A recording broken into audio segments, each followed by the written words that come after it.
Est-ce que vous avez déjà entendu parler de Philippe? Non, pas Philippe, 23 ans, qui s'est fait défoncer à mort à coups de hache et de batte de baseball. Non, pas Philippe, 72 ans, qui s'est fait défoncer à mort en bas de chez lui, à cause d'un tapage nocturne à 2 heures du matin. Non, pas Philippe, 16 ans, qui s'était interposé face à une bagarre et qui s'est fait poignarder. Non, je parle d'un quatrième Philippe, les copains. On est à l'île de Ré, et ce coup-ci, ce Philippe, il a 55 ans. Parce que c'est sûr que quand il y a des meurtres, on va dire 10 fois par jour, bah, il y a des prénoms qui reviennent. Et force est de constater que Philippe est un prénom qui revient beaucoup. Hein. Et du coup, il avait 55 ans, je sais pas si je l'avais déjà dit, et il a été poignardé à mort. L'un de ses amis de 28 ans, tueur présumé, a été arrêté en Seine-et-Marne à Paris après plusieurs jours de cavale. Le suspect est déjà connu de la justice et toujours en liberté, pour de nombreux faits, notamment liés au trafic de sandwich. Là, il se répète, etc., etc. C'est le suspect lui-même qui a alerté les secours vers 4 heures du matin en indiquant que quelqu'un avait été poignardé. L'homme était toujours sur place à l'arrivée des sapeurs-pompiers, mais il a pris la fuite avant que les gendarmes n'arrivent. Le suspect, originaire de Paris, habite à proximité de la maison de la victime, et les deux hommes avaient le même propriétaire.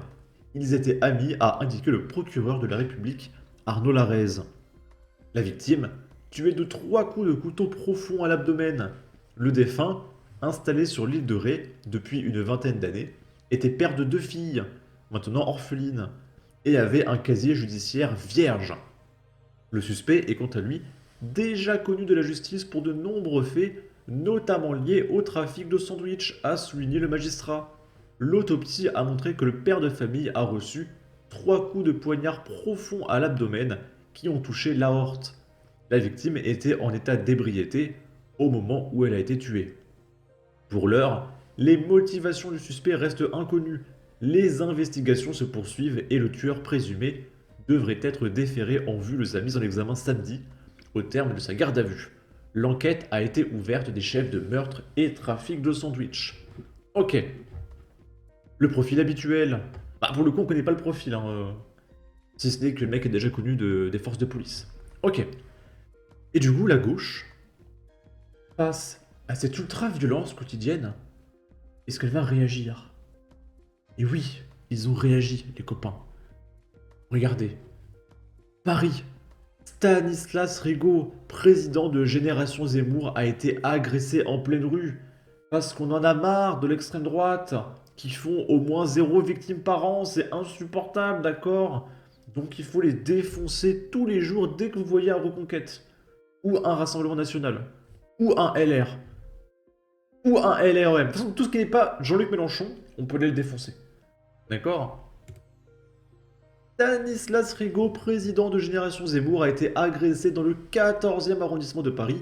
Ce vendredi 19 avril, il a déposé plainte.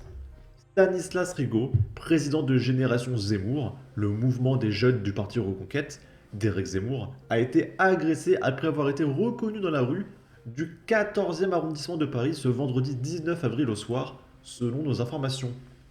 Il attendait un Uber avec un ami, rue du commandant Mouchotte, quand un groupe de 7 à 8 individus, donc des gens très courageux, s'en est pris à eux et les a insultés de fachos et de haine. Puis une femme lui a craché dessus, indique une source policière à valeur actuelle. Stanislas Rigaud a déposé plainte vers 23 heures. Les auteurs ne sont pas encore identifiés. Après, si on ramasse le crachat et qu'on fait un test ADN, on pourra retrouver le mec. S'il est connu des forces de police, ce qui est probable parce qu'il est de gauche. Et ultra violent. Ok. Mais c'est pas tout. Parce que les gauchistes ont tout un tas de techniques pour sauver le pays français, les copains. Comme par exemple faire de superbes films pour nous sensibiliser, payés avec nos impôts. Là, c'est une nouvelle série qui s'appelle 9.3 bébé. Le scénario: après la mort de son fiancé, un policier infiltré dans un groupe d'extrême droite, Leila doit se reconstruire. Réalisé et coproduit par Abd al-Malik, écrit par sa femme Wallen, budget 2 millions d'euros. 2 millions payés par vos impôts. Et puis oui, c'est pour dénoncer les fameux policiers hein, qui s'infiltrent dans les groupuscules d'extrême droite qui n'existent pas. C'est vrai que c'est très important de dénoncer ça. Et je peux pas vous montrer la bande-annonce malheureusement, mais en gros, là il y a Abd et ses potes là. Donc ils voient un groupe de fachos. Et ils disent Eh, c'est les fachos! Puis il dit des gros mots, comme fils de leur maman. Et du coup là, ils se ramènent et ils se bagarrent avec les fachos. Et les fachos ils gagnent. Et du coup, les fachos blancs, hein, évidemment.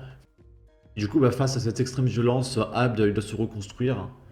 Et cette série dénonce toutes les violences de l'extrême méga ultra droite.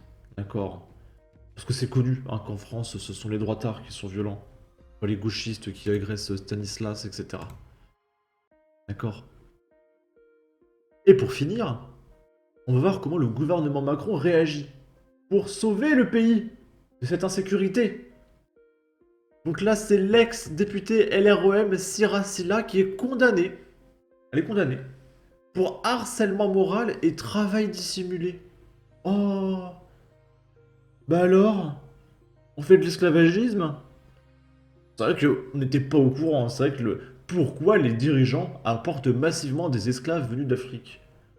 C'est absolument pas pour avoir des esclaves pas chers, hein, payés au black. Ce serait dingue quand même. Donc tout commence le 4 janvier 2022 parce qu'elle a été condamnée 2 fois. Hein. D'accord. La députée Siracilla LREM est actuellement visée par 2 affaires devant le tribunal des prud'hommes. Celle-ci concerne des faits supposés de harcèlement moral, un licenciement sans cause réelle ou encore des heures supplémentaires impayées dont auraient été victimes certains de ses assistants parlementaires. Des assistants parlementaires prennent la parole pour raconter leur expérience auprès de la députée de la majorité Siracilla. 2 affaires sont en cours au prud'homme. Ensuite, on est le 11 janvier 2022. La députée persiste sur les propos qu'elle avait tenus.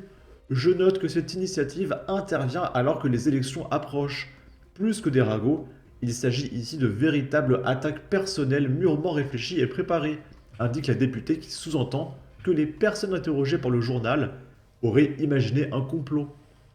La députée reproche également au journal de baser son article sur la foi de seulement 3 témoignages, ce qui est faux, puisque notre enquête en contient davantage et que ces personnes ne se connaissent pas forcément. Par ailleurs, depuis la publication de l'article, d'autres témoignages nous sont parvenus à la rédaction. Tous confirment les faits reprochés et portés devant les prud'hommes. Sur les réseaux sociaux, la députée a indiqué après la publication de différents articles consacrés à ces affaires au prud'homme, pas de victimisation, mais femmes, noires, jeunes, menues et tout est permis. Parce que oui, si on la condamne, c'est pas parce qu'elle fait du trafic d'êtres humains et qu'elle considère ses employés comme des esclaves. Non, c'est parce qu'elle est noire. Et qu'on est très très méchant parce que c'est le système. D'accord. Ces attaques ont pour seul but de me nuire, de me salir et pour le maire en question de me faire renoncer pour achever ses rêves, député puis ministre. Une défense à tout le moins tendancieuse qui laisse entendre qu'elle est la cible de propos très très méchants. Des propos reçus avec une grande gravité par les différentes sources du journal Delbeuf. On est le 9 mai 2022 maintenant. Hasard du calendrier qui ne fait pas vraiment ses affaires, une procédure devant le Conseil des prud'hommes de Rouen doit se tenir mardi 10 mai face à l'un de ses anciens attachés parlementaires. Elle sera jugée notamment pour harcèlement moral. Il fait état de ses sollicitations constantes lorsqu'il travaillait pour elle. Des appels et des textos en plein milieu de la nuit, dont certains insultants. Il indique également qu'il lui a demandé de, on va dire, ne pas respecter le couvre-feu pendant la crise sanitaire pour livrer du champagne à la députée en pleine nuit. Voilà. Elle appelait ses esclaves à 4h du matin pour que le mec lui donne du champagne. D'accord. C'est pratique le trafic d'êtres humains. Hein. Ensuite, on est le 6 septembre 2022. L'ex-député La République En Marche de Seine-Maritime, Siracilla, a été condamné par le Conseil des prud'hommes de Rouen pour harcèlement moral et licenciement abusif envers l'un de ses anciens collaborateurs parlementaires, rapporte France Bleu Normandie, mardi 6 septembre. Elle doit lui verser 80 000 euros d'indemnité et de dommages et intérêts. Le plaignant a confié à France Bleu Normandie que sa période de reconstruction allait pouvoir commencer à présent, après avoir vécu 3 années de journée à rallonge, de propos violents, de brimades, de SMS et d'appels au milieu de la nuit ou pendant ses congés. Les députés ne sont pas de simples employeurs. Les députés, c'est aussi les représentants du peuple, et quand ces députés pratiquent le harcèlement au travail, c'est des choses qu'il faut dénoncer, judiciairement et publiquement. Ça concerne tout le monde en réalité, a-t-il revendiqué. Sollicité par France Bleu Normandie, ni l'ancienne élue ni son avocat n'ont répondu. Ils ont 10 jours pour faire appel. Et un an plus tard, on est le 20 avril 2024, les copains, déjà condamné pour harcèlement le 6 septembre 2022 par le Conseil des prud'hommes à 80 000 euros d'amende, Sira Silla, ancienne députée de la majorité de la 4e circonscription de la Seine-et-Maritime, a été condamnée le 11 avril 2024 par la Cour d'appel pour la même raison. Donc c'est-à-dire que la nana a été condamnée pour harcèlement et plus ou moins esclavagisme, et elle était toujours en poste. Et elle se fait recondamner, et je pense qu'elle est toujours en poste. D'accord? S'ajoute à cette peine la condamnation pour travail dissimulé. Et parce qu'au black, on paye pas de taxes, de charges patronales, etc. C'est pratique pour faire travailler ses esclaves, d'accord? Elle a été condamnée le 11 avril 2024 par la Cour d'appel, encore une fois, à 80 000 euros d'amende. La plainte provenait d'un de ses anciens collaborateurs. Selon ce collaborateur, interrogé par nos confrères, l'ancienne députée de la majorité est battue en 2022 avant de voir son contrat de travail résilié par le Conseil des prud'hommes, envoyer des SMS et des mails dans la nuit, allant jusqu'à des menaces et des messages d'insultes. Sira Silla a 2 mois pour se pourvoir en cassation. Ok.